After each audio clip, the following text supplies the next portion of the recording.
เคยสงสัยกันไหมคะว่าพื้นที่หรือว่ารูปทรงของสถานที่เนี่ยสามารถทำให้เรารวยได้หรือเปล่า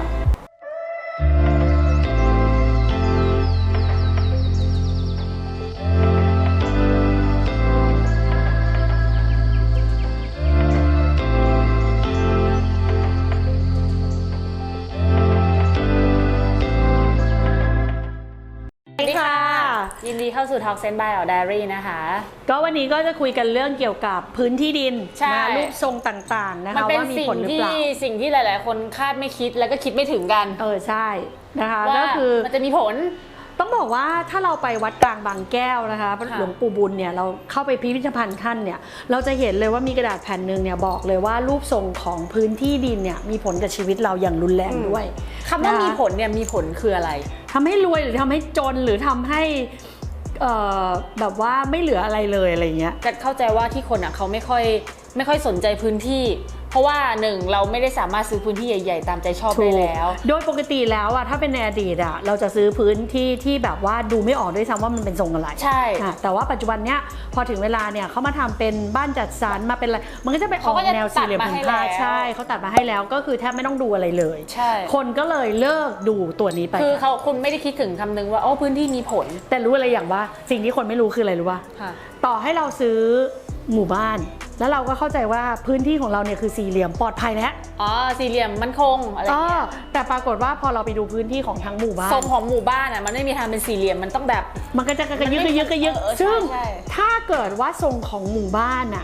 มันออกมาไม่ดีทันทีที่คุณซื้อชีวิตคุณก็เท่านั้นแล้วนะคือมันจะไม่มีวันรุ่งเรืองไปกว่านั้นแต่บางทีถ้าดีมันก็จะกลายเป็นรวยไปเลยก็คือทั้งหมู่บ้านก็จะโอเคไม่ได้มีใช่ก็คือทั้งหมู่บ้านนะคะถ้ารวยก็รวยไปเลยถ้าจนก็จนทั้งหมู่บ้านเลยอันนี้คือน่ากลัวทีนี้เรามาคุยกันว่าคำว่ารูปทรงเนี่ยคำว่ารูปทรงคือต้องอยู่ในโฉนดหรือว่าต้องอยู่ในโฉนดมันจะเป็นโฉนดมาเลยอย่างถ้าเป็นสามเหลี่ยมนะคะสามเหลี่ยมเนี่ยไม่ต้องเป็นอย่างไม่ต้องเป็นอย่างเดียวแค่เป็นมุมมี3มุมขอให้มีสามเหลี่ยมขอให้เป็นสามเหลี่ยม3มุมใช่ก็คืออย่างเคยเจอคนที่แบบรวยเป็น10,000 ล้านเลยพอถึงเวลาเขาแบ่งสมบัติให้ลูกเขาได้พื้นที่สามเหลี่ยมแต่สามเหลี่ยมนั้นคือ7 ไร่ใหญ่ปะใหญ่ใช่ปะแต่ปรากฏว่าอะไรว่าเขาจนกว่าพ่อแม่นะเพราะว่าพื้นที่สามเหลี่ยมต้องเข้าใจอย่างนี้ก่อนพื้นที่สามเหลี่ยมเนี่ยมันจะใช้ได้แค่1 generation แล้วมันต้องถูกเปลี่ยนมือพอไปเปลี่ยนมือแล้วเนี่ยมันถึงจะรวยได้อีกรอบแต่ถ้าอย่างม้ามีสามเหลี่ยมแล้วม้าส่งต่อให้กัสแต่ม้ารวยกัสจะจนทันทีเพราะเหมือนกับว่าคำว่าสามเหลี่ยมมันเหมือนคำว่าไฟเหมือนกับลุ่งโลดเป็นช่วงๆมันจะลุ่งโลดเป็นช่วงๆแล้วที่สำคัญคนที่จะอยู่ในสามเหลี่ยมแล้วรวยได้ต้องเป็นคนที่แบบเป็น specialist คือเหมือนกับเป็นอาชีพที่ไม่สามารถถ่ายทอดต่อได้อย่างเช่นเป็น specialist เป็นอาชีพต่างๆที่ไม่ได้แบบมายกตัวอย่างให้มีบริษัทหนึ่งที่ม้าไปดูนะคะเขาเป็น lobbyist เขาเป็น lobbyist เนี่ยพอถึงเวลาที่เขาทำอันนี้ปรากฏว่าเขาส่งถ่ายให้ลูกเขาไม่ได้เพราะการเป็น lobbyist มันไม่ใช่สิ่งที่จะ copy แล้วให้ลูกไปเรียนแล้วก็มาทำได้มันต้องเป็นตัวของเขาถูกดังนั้นเนี่ยเขารวยมากรวยเป็น100เป็น1,000 ล้านเลยคนนี้แต่ว่าเขาส่งต่อให้ลูกไม่ได้ดังนั้นเนี่ยพอไปถึงรุ่นลูกก็จะไม่รวยเท่าพ่อแม่อันนี้คือสำหรับพื้นที่สามเหลี่ยมนะคะแต่ว่ามันก็จะดีสำหรับคนที่ไม่ได้คิดว่าจะมีลูกมีหลานก็คือถ้าสมมติว่าอยู่เท่านี้มีสามเหลี่ยมมันก็จะส่งให้คุณควรเลยถ้าแบบไม่คิดจะมีลูกนะซื้อเลยสามเหลี่ยมซื้อไปเถอะรวยใช่แต่ต้องเข้าไปอยู่กันเพราะว่าไม่งั้นเราจะได้ผลของฮวงจุ้ยเพียงแค่20-50%อันนึงที่ม้าโชว์ให้เห็นได้ก็คือจำตรงเซ็นทรัลเวิลด์ได้ปะแยกลาดประสงค์ก็จะเห็นเลยว่ามันมีมากกว่าสี่เหลี่ยมใช่มันเป็นมันเยอะกว่าสี่แยกอีกมันเยอะกว่าสี่แยกมันมากกว่าสี่เหลี่ยมเราจะสังเกตเลยมากกว่าสี่เหลี่ยมเขาเรียกว่าธาตุน้ำก็คือไม่เสถียรไม่คอนโทรลไม่ได้พอมันเป็นธาตุน้ำเกิดอะไรขึ้นก็คือมันหาคำว่าเสถียรไม่เจอเราจะเห็นเลยว่าการเปลี่ยนแปลงที่เกิดขึ้นจะเกิดขึ้นตรงนั้นเยอะที่สุดจะมีปัญหาอะไรตรงนั้นโดนก่อนเลยมันเป็นจุดทาร์เก็ตในการทิ้งระเบิดนะคะอันนี้ก็คือเราจะสังเกตเลยว่าอย่างของคนจีนเนี้ยเขาจะสร้างตึกแปดเหลี่ยมหรืออะไรเงี้ยจะอยู่ในวัดเท่านั้นจะไม่มีบ้านคนธรรมดาแล้วมันอยู่ไม่ได้นะคะแล้วถ้าเป็นวงกลมเราจะเห็นเลยว่าของอะไรก็ตามที่เป็นวงกลมมันคือธาตุทองโดยปกติแล้วค่ะถ้าเป็นวงกลมหมายความว่าคนนั้นจะต้องปรับเปลี่ยนทุกอย่างได้อย่างสมูท แล้วก็ต้องเป็นคนที่ open minded ต้องแบบว่าชีวิตนี้คือกูต้องเหมือนพวกชอบ create อะแต่ถ้าคนที่เป็น creative เข้าไปอยู่ในนั้นน่าจะ create หนักแต่ข้อเสียมันก็จะมีก็คือมึงจะฟุ้งแล้วทีเนี้ยมึงจะฟุ้งมากนะคะทีนี้ที่คนส่วนใหญ่ชอบก็คือสี่เหลี่ยมมี3แบบมีสี่เหลี่ยมผืนผ้าสี่เหลี่ยมจัตุรัสแล้วก็สี่เหลี่ยมคางหมูที่เป็นสี่เหลี่ยมคางหมูก็จำได้ไหมว่ามาเคยสอนว่าจำได้มันมีสี่เหลี่ยมคางหมูเนี่ยมันมี2ด้านนะคือด้านบนยาวกว่าด้านล่างก็คือข้างบนกว้างบนหน้าแคบแล้วก็บนแคบหน้ากว้างแล้วความหมายมันต่างกันยังไงคือถ้าสมมติว่าหน้าข้างบนมันกว้างด้านล่างมันแคบก็แสดงว่าพ่อแม่เนี่ยฐานะดีกว่าลูกแล้วก็ซัพพอร์ตลูกแต่ว่าถ้าด้านบนแคบแล้วด้านล่างกว้างก็คือลูกเนี่ยซัพพอร์ตพ่อแม่ลูกก็จะสามารถหาเลี้ยงพ่อแม่ได้แต่ถ้าเกิดว่าเป็นสี่เหลี่ยมผืนผ้าก็คือมั่นคงแต่ช้านะคะมันเหมือนต้นไม้อ่ะเพราะสี่เหลี่ยมผืนผ้าเนี่ยมันจะเป็นธาตุไม้นะมันก็คือเราจะบอกได้เลยว่ามันจะทำให้เรามั่นคงแล้วก็เติบโตเพียงแต่ว่าต้นไม้มันไม่โตเร็วนึกออกไหมมันใช้เวลานะคะทีนี้ถ้าเป็นสี่เหลี่ยมจัตุรัสดีไหมบอกได้เลยว่าคนอกแตกตายจริงทำไมอ่ะก็ถ้าเป็นสี่เหลี่ยมจัตุรัสอ่ะคือมันจะออกแนวแบบไปเรื่อยๆอ่ะมันไม่มีวันแบบพุ่งปี๊ดเคยนึกออกปะคือถ้าคุณใช้ชีวิตแบบเศรษฐกิจพอเพียงแบบไม่โลภมากไม่ต้องการความฟุ้งเฟ้อไม่ต้องการแบบก็อาจจะโอเคใช่แต่ว่าพร้อมที่จะแต่ว่าถ้ายังใช้ชีวิตแบบมนุษย์ปกติยังมีรักโลภโกรธหลงยังมีแบบอย่าหวังเลยยังต้องการสปอยตัวเองอยู่ก็น่ากลัวมากนะคะสำหรับสี่เหลี่ยมจัตุรัสแล้วก็ที่สำคัญเวลาเราจะทำธุรกิจหรือทำอะไรเราต้องยอมรับว่าในการทำธุรกิจอ่ะมันไม่มีทางที่เราจะเป็นเส้นตรงเส้นเดียวใช่ทีนี้ถ้าเราอยู่ในสี่เหลี่ยมจัตุรัสต่อเราให้เราอยากเลี้ยวไปไหนมันก็เลี้ยวไม่ได้น่ากลัวมากอันนี้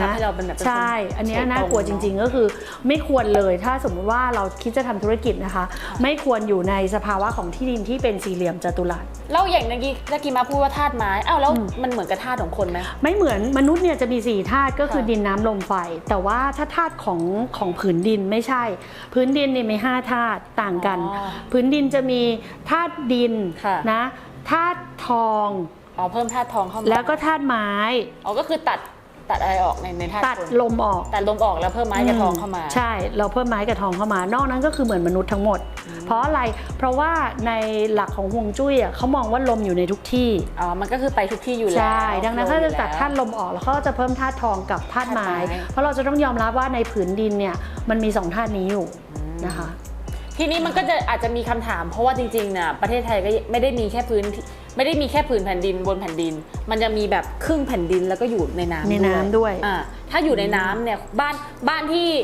ด้านหน้าบ้านอาจจะอยู่ตรงแผ่นดินปกติแต่ว่าหลังบ้านเชื่อมกับน้ำอย่างเงี้ยไม่ได้เลยเพราะว่าถ้ามีน้ำต้องพูดอย่างนี้ก่อนถ้ามีน้ำต้องถามก่อนว่าเป็นน้ำธรรมชาติหรือน้ำมนุษย์สร้างถ้าเป็นน้ำมนุษย์สร้างก็บอกได้เลยว่าความน่ากลัวก็คือคนในบ้านก็จะป่วยเยอะเพราะแบบเกาะกลางน้ำบ้านกลางน้ำอะไรแต่ถ้าเกิดว่าเป็นบ้านที่อยู่ในทะเลเคยเห็นมาลดีฟป่ะค่ะมาลดีฟหรือว่าริมทะเลพวกเนี้ยเราจะเห็นเลยว่าการเงินเขาไม่เคยเสถียรมันจะขึ้นลงตลอดแล้วชีวิตเขาก็จะขึ้นลงตลอดคือมันไม่ได้แบบราบเรียบแบบไม่มีวันดังนั้นใครก็ตามที่บ้านอยู่ในน้ำเนี่ยข้อหนึ่งก็คือเป็นคนครีเอทีฟข้อที่2เป็นคนรักธรรมชาติแต่ข้อที่มันมีข้อเสียก็คือมันหาความเสถียรในชีวิตไม่เจอเลยใช่อันนี้คือน่ากลัวมากนะคะทีนี้เรามายกตัวอย่างทรงพื้นที่ที่อยู่บนบ้านเนี่ยอย่างสมมุติว่าคนที่อยู่คอนโดเนี่ยเขาถือว่าเขาจะดูพื้นที่ยังไงเพราะว่าหลายๆคนเขาต้องดูพื้นที่ทั้งหมดของโครงการค่ะไม่ใช่แค่ตึกเขาไม่ใช่คืออย่างสมมติว่าโครงการนี้มีตึกคอนโดอยู่ทั้งหมด3ตึกก็ต้องดูทั้งโครงการค่ะว่าอันนี้ส่งเสริมเขาหรือเปล่าแล้วส่วนมากที่ดินทั้งหมดถ้าสมมติว่ามันไม่ได้เป็นสี่เหลี่ยมแต่ว่ามันแบบเป็นทรงกระยึกกระยืออันนี้จะอ่านแบบไหนก็อ่านได้เพราะว่ากระยึกกระยือมันก็จะอยู่ในธาตุพวกนี้ตรงไหนที่เป็นสี่เหลี่ยมก็จะเป็นแบบนั้นตรงไหนที่เป็นสามเหลี่ยมก็จะเป็นอย่างนั้นแล้วก็ต้องดูว่าเราอยู่ตรงไหนเราอยู่ตรงไหนของมุมของพื้นที่แต่ถ้าอย่างเป็นแบบภูเขาที่มันเป็นรูปแบบอย่างเงี้ยมันจะถือว่าเป็นพื้นที่แล้วมันจะต้องบอกอย่างนี้ถ้าเกิดสมมติว่าเป็นภูเขาวิธีการดูฮวงจุ้ยจะไม่เหมือนข้างล่างเลยเพราะอะไรเพราะเวลาพอมันเป็นเอียงอย่างนี้ใช่ไหมเวลาเขาสร้างบ้านบางครั้งเขาจะใช้วิธีต่อเสาแล้วก็ยื่นออกไปทางอากาศใช่ไหมซึ่งเวลาดูฮวงจุ้ยมันก็จะไม่ดูเหมือนคนปกติเลยแล้วอย่างเช่นยกตัวอย่างมาเคยไปดูฮวงจุ้ยให้กับโรงแรมหนึ่งเขาให้มาดูที่ ม้าดูไปอะม้ามองว่ายังไงก็ไม่รอดเพราะอะไรมันเป็นโขดหินหมดเลยมึงจะอยู่ไงวะมึงจะสร้างเป็นโรงแรมไม่มีวันรวยขึ้นนึกออกปะแต่ปรากฏว่าพอดูจากฮวงจุ้ยอะเอาสายตาเราบอกไม่ดีแต่พอดูจากฮวงจุ้ยเฮ้ยรวยว่ะแล้วมันก็กลายเป็นโรงแรม5 ดาวที่แบบคืนนึงตกประมาณ4-5 หมื่นเลยอะคือห้องไก่กายัง4-5 หมื่นต่อคืนอะมันกลายเป็นว่าสวยมากเพราะอะไรเพราะว่าทิศทางลมที่วิ่งเข้ามาทำให้คนรวยขึ้นแล้ววิธีที่เขาทำด้วยความเทคโนโลยีของการก่อสร้างตอนนี้มันถอนหินออกหมดเลยแล้วมันก็สร้างหาดเทียมมาแบบแม่เจ้ามึงทำได้ปัจจุบันเทคโนโลยีเจ๋งมากอะสามารถทำให้ฮวงจุ้ยเปลี่ยนได้จริงๆนะคะโดยใช้ของธรรมชาติ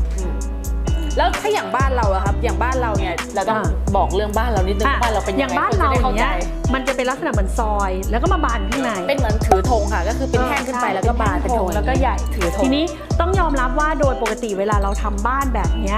คนอื่นก็จะบอกว่าไม่ดีแต่มาชอบเพราะอะไรมาไม่ชอบให้ปกติเวลาคนซื้อที่เขาจะชอบให้หน้าที่ใหญ่หน้าที่กว้างเพื่อที่จะเอาไปทำอะไรได้เยอะแต่มาชอบแบบนี้เพราะอะไรถ้าหน้าที่กว้างมากหมายความว่าความวุ่นวายก็จะกว้างขึ้นเพราะมันจะติดถนนมีความน้อยซี่ใช่ดังนั้นเนี่ยถ้าเราเป็นทางเข้ามาแล้วมาบานข้างในเนี่ยอันเนี้ยมันจะทำให้ความสงบเกิดขึ้นมันไม่วุ่นวายนะคะอีกกรณีหนึ่งนะคะเราสามารถเดี๋ยวใน EP หน้าเราจะรู้ว่าเราสามารถที่จะแก้ห่วงจุ้ยของพื้นที่พวกนี้ค่ะโดยการตัดพื้นที่โดยใช้ประตูหรือรั้วเป็นตัวช่วยซึ่งอันเนี้ยก็ฝากไว้สำหรับ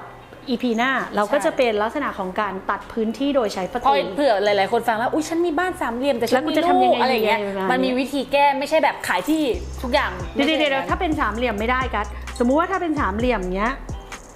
แล้วสร้างบ้านสมมุติอย่างที่ม้าบอกเมื่อกี้เขามี9 ไร่ดังนั้นเนี่ยเขาก็ปลูกแล้วเขาก็ปลูกบ้านเขาก็เป็น4 เหลี่ยมใช่ถูกปะแต่พื้นที่เต็มยังไงก็เป็น3 เหลี่ยมยังไงก็จนกับพ่อแม่มันแก้ไม่ได้อันนี้แก้ไม่ได้จริงๆเพราะไม่ว่า3 เหลี่ยมเนี่ยเป็นอะไรที่ยากมาก4 เหลี่ยมวงกลมหรือไม่มีรูปทรงอันนี้แก้ได้แต่ถ้า3 เหลี่ยมไม่ว่าตัดทางไหนก็เป็น3 เหลี่ยมแต่ว่าพื้นที่3 เหลี่ยมสมัยนี้มันก็หายากมากๆแล้วเพราะว่าคนมันแบบ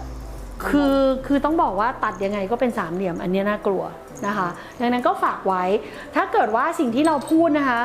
ความรู้ที่เราให้ชอบนะคะก็พี่อ๋อก็ฝากกดไลค์กดแชร์ด้วยแล้วก็ถ้าใครที่อยากเรียนรู้ลึกกว่านี้นะคะเราก็มีคอร์สออนไลน์ที่สอนอยู่นะคะก็สามารถที่จะติดต่อพวกเราเข้ามาได้นะคะหรือว่าใครที่ชอบ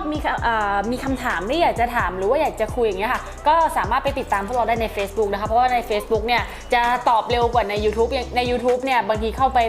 ปอ่านแต่บางทีไม่ได้ตอบทันทีแต่ว่าใน Facebook เนี่ยมีคนช่วยตอบเยอะมากเราก็จะได้คำตอบได้เลย